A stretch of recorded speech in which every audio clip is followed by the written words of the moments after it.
आज जिस टॉपिक के बारे में हम लोग बात करने वाले हैं उसका नाम है थर्मल एक्सपेंशन। ये टॉपिक बहुत ज़्यादा इंटरेस्टिंग है क्योंकि अभी तक हम लोगों ने हीट के बारे में पढ़ा, किस तरह से हीट जो है ना, हीट किसी भी चीज़ को हीट किया जाता है तो उसका टेम्परेचर कैसे राइज करता है। अब वो टेम्परेचर राइज करने के कारण कुछ सब्सटेंस क्या करते हैं ना, एक्सपैंड करते हैं। अब इस वर्ड का जो नाम है थर्मल एक्सपेंशन, थर्म का मतलब हीट, हीट के कारण होने वाले एक्सपेंशन के बारे में जो हम स्टडी करते हैं वही हमारा थर्मल एक्सपेंशन होगा। तो चलिए एक बार देख लेते हैं कि हमारा क्या है थर्मल एक्सपेंशन। अगर हम इसके डेफिनेशन के बारे में बात करें तो डेफिनेशन है the increase in size of a body when it is heated is called thermal expansion. अब किसी भी बॉडी को अगर हीट करते हैं तो उसका साइज इंक्रीज होता है, इसी को तो हम लोग थर्मल एक्सपेंशन कहते हैं। अब बात यहाँ पे ये आता है ना कि किस बॉडी को, अब वो बॉडी किसी का मतलब किसी भी बॉडी का लेंथ का भी बात कर सकते हैं, उसका हम एरिया का भी बात कर सकते हैं और उसका वॉल्यूम का भी बात कर सकते हैं। हीट करने से इन सारे चीजों का ना लेंथ, एरिया और वॉल्यूम तीनों ही बढ़ता है हमारा और उसका साइज इंक्रीज होता है। तो चलिए हम लोग एक बार देख लेते हैं कि हमारा कितने टाइप्स के हमारे थर्मल एक्सपेंशन होते हैं। अगर हम टाइप्स ऑफ थर्मल एक्सपेंशन का बात करते हैं तो सबसे पहला आता है लीनियर एक्सपेंशन, दूसरा है हमारा सुपरफिशियल एक्सपेंशन, तीसरा हमारा है क्यूबिकल एक्सपेंशन। लीनियर एक्सपेंशन नाम से ही पता चल रहा है कहीं ना कहीं जब हमारा हीट के कारण लेंथ इंक्रीज करता है तो उसको लीनियर एक्सपेंशन कहते हैं। सुपरफिशियल का मतलब होता है सरफेस एरिया, जब हमारा हीट देने के कारण किसी भी चीज का सरफेस एरिया इंक्रीज करता है तो उसको हम लोग कहते हैं सुपरफिशियल एक्सपेंशन। और क्यूबिकल एक्सपेंशन के बारे में बात करते हैं तो किसी भी बॉडी का अगर हमारा वॉल्यूम इंक्रीज कर रहा है ड्यू टू हीट तो उसको कहेंगे हम लोग क्यूबिकल एक्सपेंशन। चलिए आगे देख लेते हैं। अगर हम बात करें लीनियर एक्सपेंशन के बारे में तो क्या होता है हमारा लीनियर एक्सपेंशन। तो इसका डेफिनेशन है it is the increase in length of a metal rod on heating. Heat करने पे जो हमारा इंक्रीज इन लेंथ होता है ना किसी भी रॉड का, उसको हम लोग लीनियर एक्सपेंशन कहेंगे। चलिए देख लेते हैं। हमारे पास ये रॉड है जी, जबरदस्त सा रॉड है। अब क्या होता है ना, इसको हम हीट करते हैं। जैसे ही हम इसको हीट करना स्टार्ट किए ना, इसमें कहीं ना कहीं लेंथ में इसका इंक्रीज आएगा। देख रहे हैं इसका लेंथ क्या हो गया, हमारा इंक्रीज कर गया। ठीक है ना। तो जो हमारा ओरिजिनल लेंथ था ना, यहां से लेकर के यहां तक का जो लेंथ था उसको हम लोग स्मॉल एल से रिप्रेजेंट करेंगे। और जो आफ्टर हीटिंग जो इसका लेंथ बढ़ गया ना, उसका लेंथ का नाम दे देते हैं हम एल डैश, जैसे कि आपको स्क्रीन पे दिख रहा है। इसके बाद हम क्या करते हैं ना, इसके बाद का काम रहेगा, हम यहाँ पे कुछ पार्ट लिखने वाले हैं, उसको ध्यान से देखिए। क्या है कि इंक्रीज इन लेंथ, ये जो यहां से लेकर के यहां तक जो इसका लेंथ इंक्रीज किया है ना, वो किसके कारण हुआ है, due to rise in temperature. Temperature के राइज करने के कारण, जितना ज्यादा टेम्परेचर राइज करेगा, जैसे कि यहाँ पे आपको दिख रहा होगा डेल्टा टी, जितना ज्यादा हमारा लेंथ इंक्रीज किया, इसका मतलब हम टेम्परेचर भी उतना ही दिए होंगे। Temperature difference is directly proportional to increase in length, ये तो आपको दिख ही रहा है। साथ ही साथ increase in length is directly proportional to original length. अब इसका मतलब क्या हुआ, अब एक बात बता देते हैं कि जितना ज्यादा लंबा रॉड रहेगा उसमें लेंथ भी उतना ही ज्यादा इंक्रीज करेगा। लेंथ इंक्रीज जो होता है ना, इंक्रीज इन लेंथ किस पे डिपेंड करेगा, ओरिजिनल लेंथ पे। अगर हमारा रॉड बहुत बड़ा है तो उसमें एक्सपेंशन भी बहुत ज्यादा होगा। लेकिन अगर हमारा किसी रॉड का लेंथ छोटा है तो उसका एक्सपेंशन भी कम होगा। इट मींस हम लोग कह सकते हैं कि increase in length is directly proportional to original length. तो इसको हम लोग इक्वेशन 1 मान लिए, जो कि राइज इन टेम्परेचर वाला पार्ट था और जो ओरिजिनल लेंथ वाला पार्ट था। ठीक है ना, ये दोनों उम्मीद करते हैं आपको समझ में आया। अब ऑब्वियस सी बात है ना, इसको अगर टेम्परेचर के बारे में बात करें तो जितना ज्यादा आप हीट दीजिएगा उतना ज्यादा लेंथ इंक्रीज करेगा। अब यहाँ पे बात क्या आता है कि जितना लंबा रॉड होगा वो उतना ज्यादा एक्सपैंड करेगा। ठीक है, अब यहाँ पे डायरेक्टली प्रोपोर्शनल है, इसको हम लोग को सॉल्व करना है। जब हम दोनों 1 और 2 को कंबाइन करते हैं ना तो हमको क्या मिलता है, मतलब कि l dash minus l directly proportional to l alpha delta T. ठीक है ना, ये दिख रहा है L dash minus l directly proportional to l delta t. अब क्या है, इसको यहाँ पे प्रोपोर्शनलिटी का साइन हटेगा, ठीक है ना, और इक्वल टू आएगा तो एक कांस्टेंट आता है, देख लेते वो क्या होगा। जैसे ये प्रोपोर्शनलिटी का साइन हटता है, इक्वल टू होता है, यहाँ पे एक अल्फा आ जाता है। ये प्रोपोर्शनलिटी और अल्फा में कंफ्यूज नहीं करना है, दोनों देखने में एक ही जैसा लग रहा है, हालांकि ये हमारा अल्फा है, ठीक है ना, ये एक सिंबल है अल्फा। ये अल्फा क्या है आगे हम लोग देखेंगे। ये negative L right hand side आ जाएगा तो क्या हो जाएगा, ये कुछ इस तरह का फॉर्म ले लेगा। राइट हैंड साइड आएगा तो यहाँ भी एल, दोनों एल को कॉमन ले लेंगे तो 1 प्लस अल्फा डेल्टा टी। अब बात यहाँ पे है कि ये अल्फा है क्या। अल्फा होता है हमारा कोफिशिएंट ऑफ लीनियर एक्सपेंशन। इसका मतलब क्या होता है एक बार समझ लेते हैं। ये जो कोफिशिएंट ऑफ लीनियर एक्सपेंशन होता है ना, आपके पास अलग अलग तरह का मटेरियल होगा, जैसे कि आयरन रॉड भी है, एल्युमिनियम रॉड भी है। आपने देखा होगा एल्युमिनियम रॉड को हीट करने से उसका लेंथ तुरंत बढ़ जाता है और बहुत ज्यादा बढ़ जाता है। तो इसका मतलब कहीं ना कहीं एल्युमिनियम रॉड और आयरन रॉड का जो कोफिशिएंट ऑफ लीनियर एक्सपेंशन होगा वो अलग अलग होगा, जिसके कारण वो हीट, सेम हीट पे अलग अलग तरह का बिहेवियर कर रहा है। हो सकता है कि एल्युमिनियम रॉड का जो लेंथ है ज्यादा इंक्रीज कर जाए कंपेयर टू आपका आयरन रॉड। इसका मतलब क्या, सेम हीट पे ही आपका लेंथ में जो इंक्रीज हुआ है वो डिफरेंस दिखेगा, आयरन रॉड में भी और आपका एल्युमिनियम रॉड में भी। तो ये किसके कारण होता है, नेचर ऑफ द रॉड के कारण। रॉड किस चीज का बना हुआ है, और रॉड किस चीज का बना हुआ है, आयरन का, एल्युमिनियम का या फिर ब्रास का, जिस भी चीज का बना हुआ है हमारा रॉड, वो किस पे डिपेंड करेगा, अल्फा पे डिपेंड करेगा। वो अल्फा क्या होता है, कोफिशिएंट ऑफ लीनियर एक्सपेंशन। तो coefficient of linear expansion basically tells us about the nature of the material, ठीक है ना। चलिए, बेसिकली कांस्टेंट हमारा उसी चीज को यहाँ पे बता रहा है। ये हमारा लेंथ के लिए था तो अल्फा आया। अब चलिए हम लोग नेक्स्ट पार्ट देखेंगे, वो होगा हमारा सुपरफिशियल एक्सपेंशन। अगर हम सुपरफिशियल एक्सपेंशन का बात करते हैं तो यहाँ पे एरिया का, सरफेस एरिया का बात होगा। तो it is the increase in surface area of a metal sheet on heating. किसी भी मेटल शीट को अगर आप हीट करते हैं, जैसे कि आपको यहाँ पे दिख रहा है, ये हमारा मेटल शीट है, इसको अगर हम हीट करते हैं ना, देखो इसमें अगर हम हीट दे रहे हैं, ये हीट देने के कारण इसका क्या हुआ है, देखो तो इसका हमारा एरिया, सरफेस एरिया इंक्रीज कर गया। तो इनिशियली जो हमारा ओरिजिनल सरफेस एरिया होगा उसको हम लोग एस कहेंगे, और जो आफ्टर इंक्रीज जो किया है ना सरफेस एरिया, उसको हम लोग एस डैश कहेंगे, ठीक है। तो चलिए एक बार देख लेते हैं, यहाँ पे increase in surface area is directly proportional to rise in temperature. जैसा लेंथ में था वैसा ही सरफेस एरिया में होगा, कोई भी अलग चीज नहीं होने वाला है। तो एस डैश, बड़ा वाला जो सरफेस एरिया है हीट करने के कारण जो एक्सपैंड कर गया उसको हम लोग एस डैश बोले हैं, और जो ओरिजिनल वाला था, पहले वाला जो था, उसको हमने एस कहा है। तो दोनों के बीच में कुछ ना कुछ सरफेस एरिया में चेंज आया होगा, कुछ ना कुछ इंक्रीज किया है सरफेस एरिया, वो किसके डायरेक्टली प्रोपोर्शनल है, राइज इन टेम्परेचर। ठीक उसी प्रकार अगला पार्ट लिखते हैं, तो increase in surface area is directly proportional to original area. देखिए पिछला जैसे ओरिजिनल लेंथ था, यहाँ पे ओरिजिनल एरिया होगा। ठीक उसी प्रकार कंबाइन करते हैं, तो कंबाइन करने पे हमको मिलता है, इक्वेशन 1 और 2 को कंबाइन करेंगे तो वही s इंटू डेल्टा टी आ जाएगा।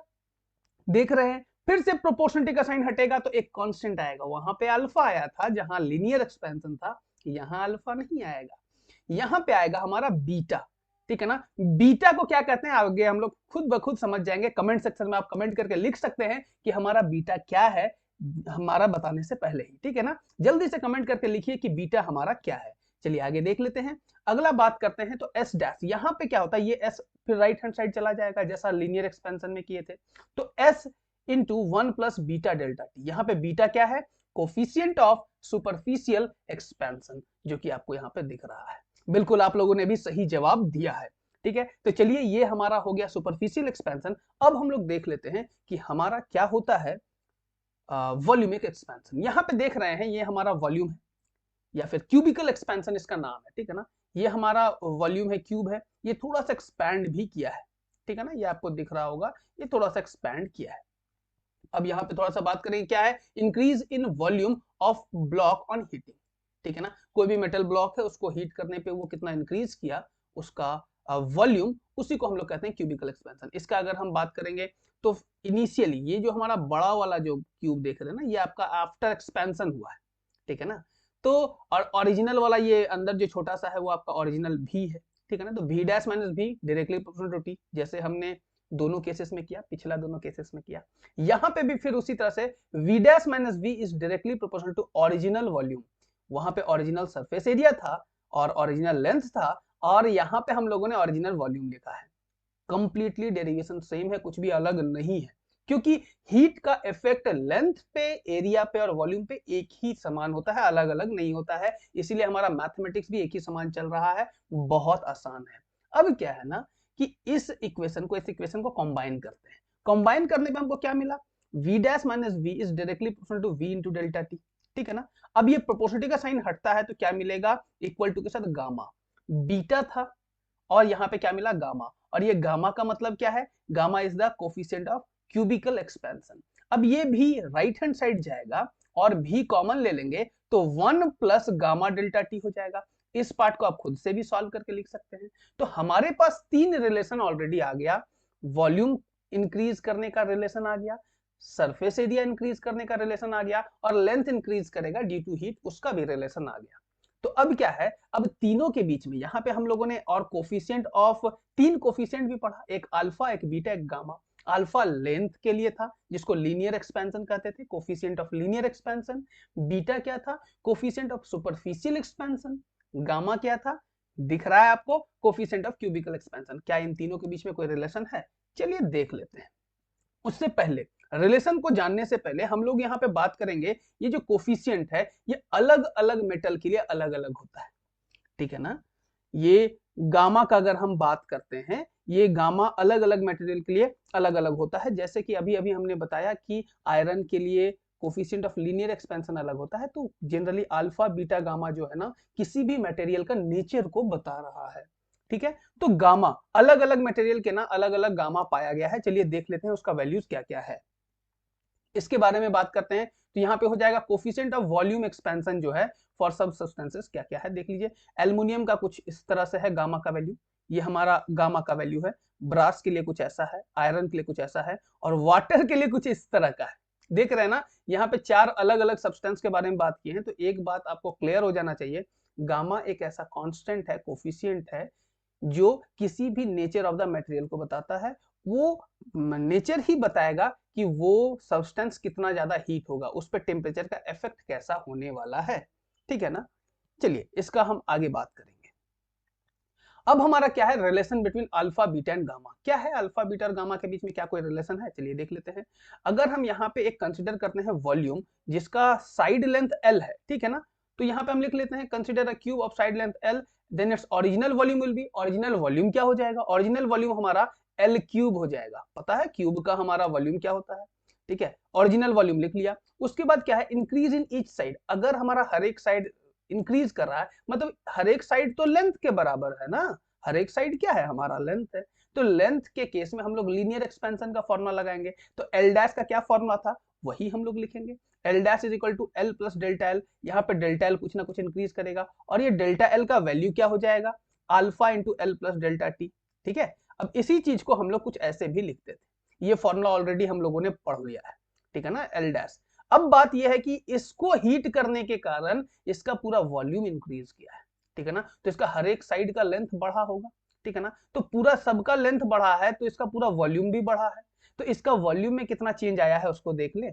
तो जो नया वॉल्यूम होगा वो हमारा v dash equal to L dash का होल क्यूब, क्योंकि हर एक साइड का एल जो बढ़ा है एल डैश हो गया, इधर से भी एल डैश, इधर से भी एल डैश, ऊपर से भी एल डैश, सब तरफ से एल डैश हो गया। तो इसका overall volume L dash cube हो जाएगा। और इसको अगर हम क्यूब करके लिखेंगे तो ये कुछ इस प्रकार से दिखेगा।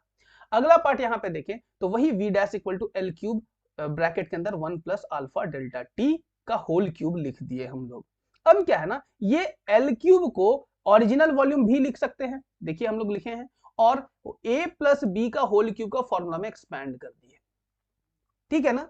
अब a प्लस बी का होल क्यूब के फॉर्मूला में जैसे एक्सपैंड किए तो 1 plus 3 alpha delta T, 3 alpha square delta T square plus alpha cube delta T cube. अब क्या है ना, अल्फा का वैल्यू ऐसा ही बहुत कम होता है। अभी अभी हम लोगों ने गामा देखा ना, तो गामा और अल्फा एक ही इक्वली होता है, आसपास ही उसका वैल्यू पाया जाता है। तो अल्फा गामा का वैल्यू हमारा 10 टू द पावर -5 में था, उसका स्क्वायर करेंगे तो 10 टू द पावर -10 हो जाएगा। ठीक उसी प्रकार अगर अल्फा का भी वैल्यू -5 के आसपास आ रहा है, उसका स्क्वायर करेंगे तो -10 हो जाएगा। तो ये वैल्यू और ये वैल्यू बहुत बहुत ज्यादा कम हो जाएगा। तो हम लोग लिख सकते हैं as alpha is very small, alpha बहुत छोटा है, जिस कारण से हमको अल्फा स्क्वायर और अल्फा क्यूब का टर्म को नेग्लेक्ट करना पड़ेगा। तो ये भी गायब, ये भी गायब, सिर्फ बचेगा यहां से लेकर के यहां तक का टर्म बचेगा ना।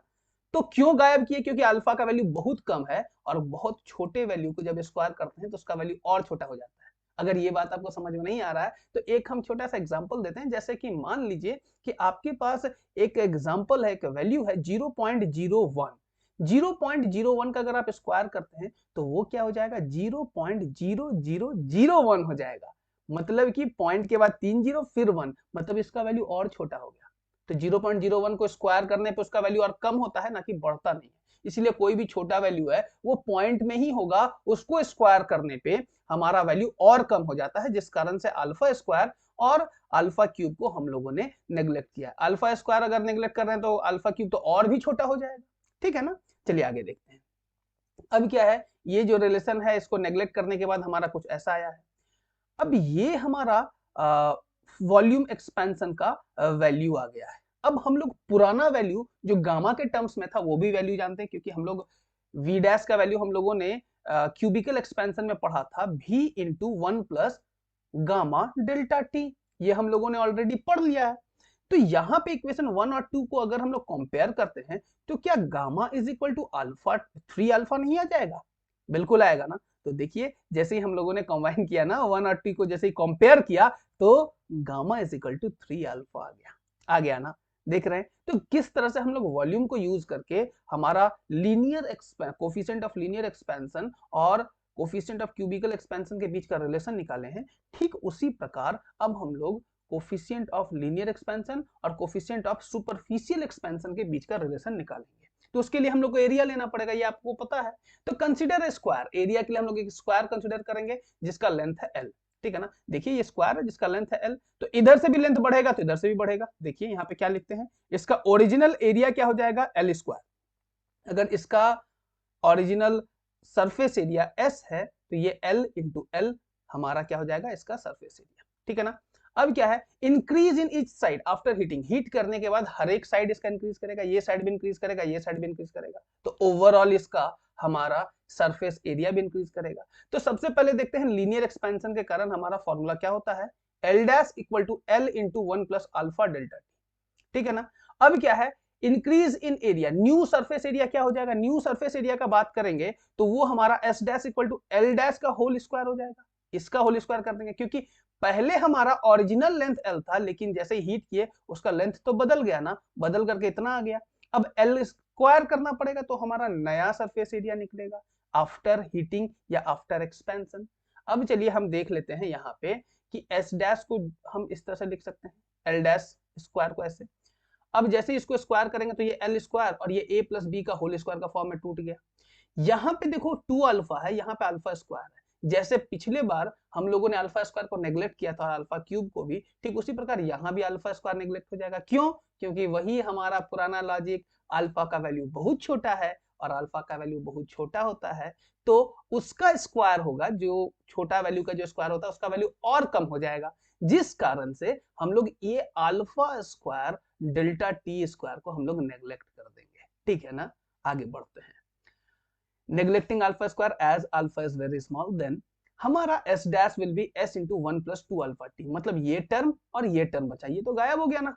ठीक है? अब क्या है, ये टर्म हमारा आ गया है। अब फिर हम कंपेयर करेंगे जो हमारा कोफिशिएंट हम लोग निकाले थे, या फिर जो हम लोग सुपरफिशियल एक्सपेंशन का जो हमारा एक फॉर्मूला आया था, उस फॉर्मूला से इसको कंपेयर करेंगे। तो उस फॉर्मूला में तो बीटा था।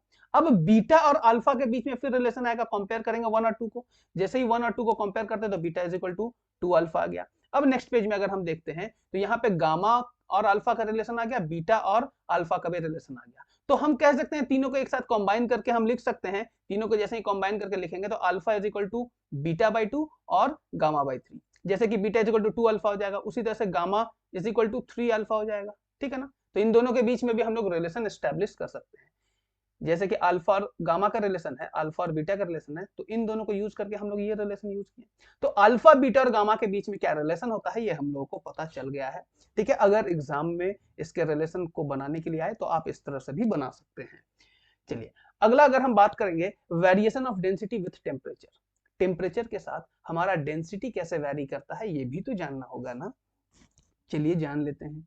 अगर हम variation of density with temperature का बात करते हैं तो सबसे पहले हम लोग को वॉल्यूम के विषय में जानना पड़ेगा। जिसको हम लोग कहते हैं क्यूबिकल एक्सपेंशन। क्यूबिकल एक्सपेंशन का फॉर्मूला हमारा ये था, वॉल्यूम से रिलेटेड, वॉल्यूम कितना एक्सपैंड करेगा, तो वी डैश को हम ऐसे लिख सकते हैं। और हम लोग डेंसिटी और वॉल्यूम का भी रिलेशन जानते हैं। डेंसिटी इज इक्वल टू होता है मास बाई वॉल्यूम, तो volume equal to mass by density.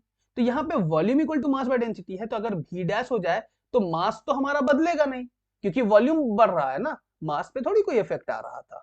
जब भी किसी चीज को हीट करते हैं उसका मास कम थोड़ी होता है, उसका वॉल्यूम एक्सपैंड कर जाता है, जिस कारण से उसका वॉल्यूम वी डैश हो जाएगा, तो ये हमारा रो डैश हो जाएगा। जैसे ही हमारा वॉल्यूम बढ़ेगा हमारा डेंसिटी घटेगा। अब कितना घटेगा चलिए आगे देख लेंगे, ठीक है ना। तो हम वी डैश के जगह पे m बाई रो डैश लिख सकते हैं। देखो तो अगला रिलेशन हम कुछ इस तरह से लिखे, वी डैश के जगह पे इसको यूज करके m by rho dash, m हमारा बदलेगा नहीं, क्यों? क्योंकि किसी भी चीज को हीट किया जाता है तो मास नहीं बदलता है, ठीक है ना। और लेकिन डेंसिटी बदल गया, रो डैश हो गया। अब क्या है, भी को हम लोग m बाई भी भी लिख सकते हैं। देखो यहाँ पे m by rho, sorry m by rho, भी को हम लोग क्या लिख सकते हैं, m बाई रो लिख सकते हैं। और ये हमारा हो जाएगा 1 प्लस गामा डेल्टा टी। अब क्या है, यहां से m और m तो कैंसिल, m और m कैंसिल होगा, तो हमारा जो रिलेशन होगा यहां पे हम लोग लिख सकते हैं रो डैश को हम लोग rho into 1 minus delta T, इसको इस तरह से भी लिखा जा सकता है, ठीक है ना। इसको हम लोग ऐसे भी लिख सकते हैं रेसिप्रोकल लेकर के, ठीक है ना। तो ये चीज को अगर ऐसे लिखा गया है, ठीक है ना, तो यहां पे ना -1 होने के कारण अब इसको हम लोग बाइनोमियली एक्सपैंड करेंगे, और बाइनोमियली एक्सपैंड करने से जो पावर होता है ना वो यहां से निकल के यहां मल्टीप्लाई हो जाएगा, तो 1 माइनस गामा डेल्टा टी आ जाएगा। तो हम लोग करेंगे ऑन एक्सपैंडिंग बाइनोमियली, बाइनोमियली जैसे एक्सपैंड करते हैं तो हमारा रिलेशन कुछ ऐसा आ जाता है। हम क्या बोले यहाँ पे, जैसे ये हमारा जो प्लस का साइन है ये हमारा पावर इसके साथ मल्टीप्लाई हो जाएगा, पावर को जैसे यहाँ पे मल्टीप्लाई करते हैं तो हमारे पास रिलेशन देखो ये आता है। तो ये टेम्परेचर के साथ हमारा डेंसिटी कैसे वैरी करेगा वो हम लोगों ने देख लिया। अब जो हमारा टॉपिक है ना बहुत इंटरेस्टिंग है, जिसको हम लोग कहते हैं एनामलस बिहेवियर ऑफ वाटर, मतलब कि या फिर एनामलस एक्सपेंशन ऑफ वाटर भी इसको हम लोग कहते हैं। अब ये है क्या, इसको एक बार हम लोग समझ लेते हैं। इस चीज को समझने के लिए ना मतलब कि आपको प्रकृति का एक ऐसा पहलू को समझना पड़ेगा, प्रकृति का इंटेलिजेंसी को समझना पड़ेगा। क्या प्रकृति कितना इंटेलिजेंट है, और जो हम लोगों को बनाया है ना वो एक बहुत परफेक्ट तरीका से बनाया है हम लोगों को, ठीक है ना। अब ये बात हम क्यों बोल रहे हैं अभी आपको पता चल जाएगा, ठीक है ना। अभी क्या है ना, ये एनामलस बिहेवियर का मतलब ये होता है बेसिकली कि हम इसको डायरेक्टली अगर हम आसान भाषा में बोले तो 4 डिग्री सेल्सियस पे ना हमारा डेंसिटी ऑफ वाटर सबसे ज्यादा होता है। अब ये ऐसा नेचर ने ऐसा क्यों किया, ठीक है ना, चलिए इसके विषय में हम लोग बात करते हैं। अब क्या है ना, आप लोगों ने देखा होगा अंटार्कटिका या फिर दूसरे दूसरे जगह पे जहाँ पे बहुत ठंड होती है, तो बर्फ जो होता है समुद्र के ऊपर वाले लेयर पे जम जाता है, लेकिन नीचे पानी ऑलरेडी प्रेजेंट रहता है। ये चीज आप लोगों ने देखा होगा बहुत सारे मूवीज में या फिर वीडियोस में तो देखा ही होगा। अब इसका फायदा क्या है आपको पता है, अगर मान लो कि पानी जम जाएगा तो उसमें रहने वाले जो मछली हैं और भी जितने भी एक्वेटिक लाइफ्स हैं वो भी तो जम जाएंगे, उनका भी तो डेथ हो सकता है। तो नेचर ने उन्हें प्रोटेक्ट करने के लिए ये बिहेवियर दिया है वाटर को। वाटर का बिहेवियर क्या है कि जैसे ही मान लो कि आपका समुद्र का ऊपर वाला जो सरफेस है, ठीक है ना, अपर सरफेस पे जैसे ही ठंडी ठंडी हवा चलती है तो वो सरफेस क्या होता है, फ्रीज कर जाता है। अब वो सरफेस फ्रीज करने के कारण आपका वो बर्फ बन गया, तो बर्फ क्या होता है, पानी से उसका डेंसिटी कम होता है, जिस कारण से देखो कि बर्फ पानी के ऊपर में फ्लोट करने लगता है, तो नीचे तो पानी रह गया, तो जो एक्वेटिक लाइफ्स थे वो प्रोटेक्ट हो गए। अब क्या है कि ऊपर का लेयर बर्फ से पूरा ठंडा हो चुका है लेकिन नीचे तो पानी है। अब ऊपर कितना भी हवा चले वो बर्फ ही, ऊपर वाला लेयर ही ठंडा होता है, नीचे तक पानी ठंडा नहीं होता है, और नीचे का जो हमारा एक्वेटिक लाइफ है बहुत अच्छे से सेफ रहते हैं। तो ये बड़ा ही अनोखा बिहेवियर था जो कि नेचर ने वाटर को दिया हुआ है। अब क्या है ना, इसको हम लोग ग्राफिकली भी समझेंगे, पढ़ाई है तो ग्राफिकली समझेंगे, लेकिन नेचर कितना इंटेलिजेंट है इस चीज को आप समझ सकते हैं। चलिए आगे बात करते हैं। अगर हम यहाँ पे देखें, ये हमारा वॉल्यूम है और ये हमारा टेम्परेचर है। जैसे ये मान लो कि वॉल्यूम 0 डिग्री सेल्सियस, ये हमारा 0 डिग्री सेल्सियस है, 0 डिग्री सेल्सियस पे कुछ ना कुछ वॉल्यूम होता है वाटर का। जैसे जैसे उसका टेम्परेचर बढ़ेगा 4 डिग्री तक उसका वॉल्यूम घटता जाएगा। वॉल्यूम घटने का मतलब क्या, डेंसिटी इंक्रीज करेगा, तो 4 डिग्री सेल्सियस तक उसका वॉल्यूम घटेगा। लेकिन 4 के बाद जैसे जैसे टेम्परेचर बढ़ाएंगे ना तो उसका वॉल्यूम फिर से बढ़ने लगता है, बढ़ने लगता है। ठीक है, तो इसके बाद इसका डेंसिटी भी हमारा घटने लगेगा, लेकिन सबसे मैक्सिमम डेंसिटी हमारा यहाँ पे होगा। ये तो हम लोग वॉल्यूम और टेम्परेचर के बीच में बात की है कि वॉल्यूम 4 डिग्री पे सबसे कम होता है, वॉल्यूम 4 डिग्री सेल्सियस पे क्या होगा, सबसे कम, लेकिन डेंसिटी क्या होगा, सबसे ज्यादा। अब चलिए डेंसिटी का भी ग्राफ देख लेते हैं। अगर हम डेंसिटी के ग्राफ के बारे में बात करते हैं ना, तो यहाँ पे क्या आपको दिख रहा है, जैसे जैसे यहाँ पे 0 डिग्री है, 0 डिग्री पे कुछ ना कुछ डेंसिटी ऑफ वाटर है, लेकिन जैसे जैसे आपका आपका टेम्परेचर बढ़ता है, 4 डिग्री तक जाता है, उसका डेंसिटी भी धीरे धीरे बढ़ते बढ़ते यहाँ तक जाता है। ठीक है ना, तो 4 डिग्री सेल्सियस वाटर का जो टेम्परेचर होता है, इस टेम्परेचर पे ना जो हमारे मछलियां होती हैं, जितने भी एक्वेटिक लाइफ है, परफेक्टली जिंदा रह सकते हैं। और इससे जैसे ही चीजें ठंडा होने लगती है तो वो लेयर ऊपर जाने लगता है, तो मछली नीचे रह गया, नीचे का लाइफ एकदम प्रोटेक्टेड है, और ऊपर जो भी चीज जम रहा है उससे हमको क्या मतलब है, क्योंकि हमारा एक्वेटिक लाइफ तो प्रोटेक्ट हो चुका है। ठीक है ना, तो 4 डिग्री पे हमारा जो डेंसिटी होता है वो बहुत ज्यादा होता है। इसको आप और भी अलग तरीके से समझ सकते हैं, हमारा जो आइस होता है वो 0 डिग्री सेल्सियस का होता है, लेकिन वो पानी में तैरता है। पानी में तैरने का मतलब क्या, कि उसका डेंसिटी कम है पानी से। ठीक है ना, और जैसे जैसे वो पिघलेगा वो पानी में मिलता जाएगा। ठीक है ना, तो आपका 4 डिग्री सेल्सियस के बाद पानी को अगर आप हीट करते हैं ना, तो भी आपका क्या होगा, 4 डिग्री सेल्सियस के बाद पानी को हीट करने से आपका उसका भी जो है हमारा डेंसिटी है वो फिर डिक्रीज करेगा, क्योंकि वॉल्यूम इंक्रीज करेगा। क्योंकि पीक जो हमारा होता है ना डेंसिटी का, वो 4 डिग्री सेल्सियस पे ही होता है, सबसे मैक्सिमम डेंसिटी 4 डिग्री सेल्सियस पे ही है। इसका आप एग्जांपल भी कर सकते हैं। आप एक बहुत ज्यादा ठंडा पानी ले लिए जिसका टेम्परेचर 1 डिग्री सेल्सियस है, ठीक है, और एक पानी ले लीजिए जो कि 4 डिग्री सेल्सियस है, और एक पानी ले लीजिए जो कि आपका 50 डिग्री सेल्सियस का है, और सबको अलग अलग कलर से ना आप रंग दीजिए, और उन सब पानी को ना मिक्स करने का कोशिश कीजिए। वो तीनों पानी का ना अलग अलग लेयर बनेगा। क्यों, क्योंकि तीनों का डेंसिटी अलग अलग है। कोशिश कीजिएगा कि जो 4 डिग्री वाला है उसको सबसे पहले डालें, उसके ऊपर में हम इसको डालें, ठीक है ना, 1 डिग्री वाले को डालें, ठीक है, उसके ऊपर में हमारा जो है 50 डिग्री सेल्सियस वाले को डालें। ठीक है ना, तो उस केस में क्या होगा कि तीनों का अलग अलग लेयर बन जाएगा, और बहुत धीरे धीरे डालने से उन तीनों का अलग अलग लेयर बनेगा। क्यों, क्योंकि जिसका 50 डिग्री सेल्सियस है उसका डेंसिटी बहुत कम होगा, और जिसका 1 डिग्री सेल्सियस है उसका थोड़ा कम होगा, और जिसका 4 डिग्री सेल्सियस है उसका सबसे ज्यादा होगा। इस कारण से वो नीचे रहेगा, उसके ऊपर, फिर उसके ऊपर। इस चीज को आप बहुत अच्छे से ये एक्सपेरिमेंट कर सकते हैं। आप घर में बैठ के तो आराम से कर सकते हैं। आपको 50 डिग्री सेल्सियस पानी लेना है, ठीक है ना, 50 डिग्री सेल्सियस पानी गर्म कर सकते हैं, बहुत ज्यादा गर्म भी नहीं होता है। आप 50-60, वैसे तो ठंडे के समय है तो आप पानी को गर्म भी कर सकते हैं, जनरली बोला भी जाता है गर्म पानी पीना भी चाहिए। तो 50 डिग्री सेल्सियस तक गर्म करके प्रोटेक्शन के साथ आप उसमें क्या कीजिए, कुछ रंग मिला दीजिए। हो सकता है आप उसमें रेड कलर मिला दें, किसी में ब्लू कलर मिला दें, किसी में ग्रीन कलर मिला दें, या फिर किसी में येलो कलर मिला दें।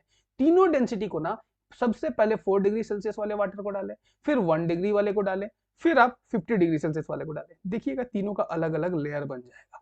और ये एक्सपेरिमेंट करने के बाद कमेंट जरूर कीजिएगा कि आपका ये एक्सपेरिमेंट कहां तक सक्सेसफुल हुआ। चलिए, आज तक जो हमारा ये थर्मल एक्सपेंशन के बारे में था, ये उम्मीद करते हैं आपको क्लियर हो गया होगा। तो अभी तक के लिए thank you everyone. Stay safe, stay healthy, stay happy, take care everyone, and always be with yourself. जय हिंद।